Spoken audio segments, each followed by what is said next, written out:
নমস্কার বন্ধুরা, রিমির বাঙালি রান্নাঘরে আপনাদের সবাইকে স্বাগত। নতুন বন্ধু হয়ে থাকলে সাবস্ক্রাইব করে বেল আইকনটি প্রেস করে দেবেন। আজ শেয়ার করব পার্শে মাছের তেল ঝাল রেসিপি। গরম ভাতের সাথে এই পার্শে মাছের ঝাল খেতে অসাধারণ লাগে। তাহলে চলুন দেখে নিই কী করে এটা করতে হয়। রেসিপিটার জন্য 4 পিস পার্শে মাছ নিয়েছি। আমি মিডিয়াম সাইজের পার্শে মাছ নিয়েছি। পরিষ্কার করে ধুয়ে জল ঝরিয়ে নেওয়ার পর এর মধ্যে দিয়ে দিচ্ছি অল্প পরিমাণে লবণ আর অল্প পরিমাণে হলুদ গুঁড়ো। খুব ভালো করে প্রত্যেকটা মাছের গায়ে লবণ আর হলুদ গুঁড়ো মাখিয়ে নিতে হবে। লবণ আর হলুদ গুঁড়ো মাখিয়ে 5 থেকে 7 মিনিট এইভাবে রেখে দেব।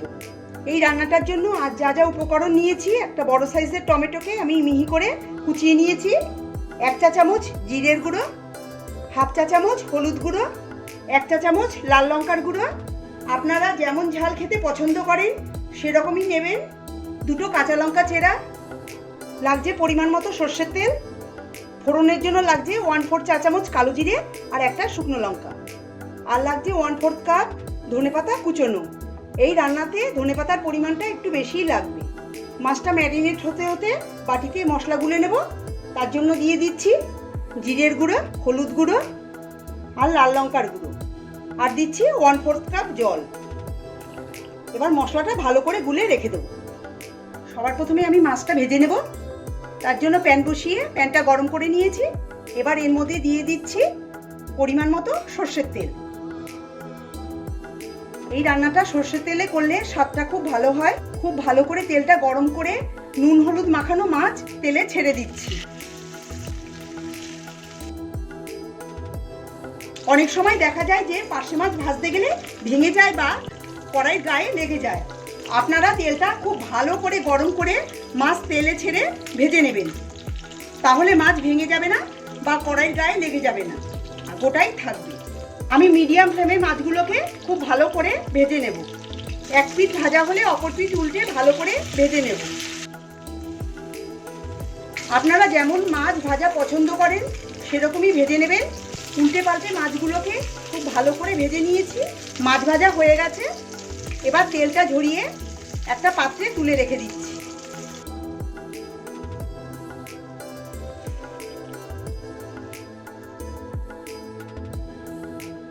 প্যানে অনেকটাই তেল আছে, আমার আর তেলের দরকার নেই। এবার আমি ফোড়নে দিয়ে দিচ্ছি কালো জিরে আর শুকনো লঙ্কাটাকে আমি একটু ফাটিয়ে দিয়েছি। লো ফ্লেমে আমি কালো জিরে আর শুকনো লঙ্কাটাকে কিছু সময় নাড়াচাড়া করে নেব। এবার এর মধ্যে দিয়ে দেবো টমেটো কুচি। টমেটোটা দিয়ে তেলের সঙ্গে নাড়াচাড়া করে নেব। আর লো ফ্লেমে আমি 1 মিনিট টমেটোটাকে ভেজে নেব। টমেটোটাকে 1 মিনিট তেলের সঙ্গে নাড়াচাড়া করে ভেজে নিয়েছি। এবার এর মধ্যে দিয়ে দেবো বাটিতে গুলে রাখা মশলা আর দেব স্বাদ মতো লবণ। মশলা আর লবণ দিয়ে ভালো করে মিশিয়ে দেব। এবার ঢাকা বন্ধ করে মিডিয়াম ফ্লেমে 3 থেকে 4 মিনিট টমেটো আর মশলা ভালো করে কষিয়ে নেব। 3 মিনিট পর ঢাকাটা খুলে নিচ্ছি। একটু নাড়িয়ে চাড়িয়ে নেব। দেখুন মশলা থেকে তেল ছাড়তে শুরু করেছে। মশলা কষানোটা খুব ভালো হয়েছে। মশলা যত ভালো কষানো হবে রান্নার স্বাদ ততই ভালো হবে। এবার আমি এর মধ্যে দিয়ে দেব 1 কাপ পরিমাণ গরম জল। রান্নায় গরম জল দিলে স্বাদটা খুব ভালো হয়। জলটা দিয়ে ভালো করে মিশিয়ে দেব। দিয়ে দিচ্ছি 2টো কাঁচা লঙ্কা চেরা আর দেব সামান্য পরিমাণে চিনি। যেহেতু আমি টমেটো দিয়েছি, টেস্টটাকে ব্যালেন্স করার জন্য ভালো করে মিশিয়ে দেব। জলের পরিমাণটা কমই দেবেন, বেশি জল দেওয়ার দরকার নেই, কারণ পার্শে মাছ হতে বেশি সময় লাগে না। এবার হাই ফ্লেমে ঝোলটা বা গ্রেভিটা ফুটতে দেব। ঝোলটা ফুটতে শুরু করেছে। এবার এর মধ্যে দিয়ে দেব ভেজে রাখা মাছ। মাছটা দিয়ে উল্টে পাল্টে ঝোলের সঙ্গে ভালো করে মিশিয়ে দেব। আমাকে সাপোর্ট করার জন্য সকল বন্ধুদের অনেক অনেক ধন্যবাদ। রেসিপিটা ভালো লাগলে লাইক করবেন, শেয়ার করবেন সকলের সাথে, আর প্লিজ আমার চ্যানেলটাকে সাবস্ক্রাইব করবেন পাশে থাকা বেল আইকনটি ক্লিক করে। তাহলে আমি যখনই রেসিপি আপলোড করব নোটিফিকেশন পৌঁছে যাবে আপনাদের কাছে। মাছ ঝোলের সঙ্গে বা গ্রেভির সঙ্গে ভালো করে মিশিয়ে দিয়েছি। এবার ঢাকা বন্ধ করে মিডিয়াম ফ্লেমে 2 থেকে 3 মিনিট ঝোল বা গ্রেভিটা আমি ফুটিয়ে নেব। 3 মিনিট পর আমি ঢাকাটা খুলে নিচ্ছি। হালকা হাতে একটু নাড়িয়ে চাড়িয়ে নেব। সবার শেষে দিয়ে দেবো ধনেপাতা কুচি। এই রান্নাতে ধনেপাতাটা একটু বেশিই লাগবে। ধনেপাতার একটা সুন্দর গন্ধ এই রান্নার স্বাদকে বাড়াবে। ধনেপাতা দিয়ে একটু মিশিয়ে দেব। আমার চ্যানেলের অন্যান্য মাছের রেসিপি দেখতে হলে ডেসক্রিপশন বক্সের লিঙ্কে ক্লিক করুন।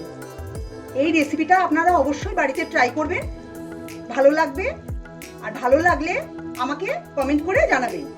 ধনেপাতা দিয়ে ভালো করে মিশিয়ে দিয়েছি। তৈরি হয়ে গেল পার্শের তেল ঝাল। গ্যাসটা আমি বন্ধ করে দিচ্ছি। ঢাকা দিয়ে 1 থেকে 2 মিনিট রেখে দেব। 2 মিনিট পর গরম ভাতের সঙ্গে এটা সার্ভ করে নেব। আমার আজকের রেসিপি যদি ভালো লেগে থাকে তবে কমেন্ট করে জানাবেন। নতুন বন্ধু হয়ে থাকলে আমার চ্যানেলটিকে সাবস্ক্রাইব করার অনুরোধ জানালাম।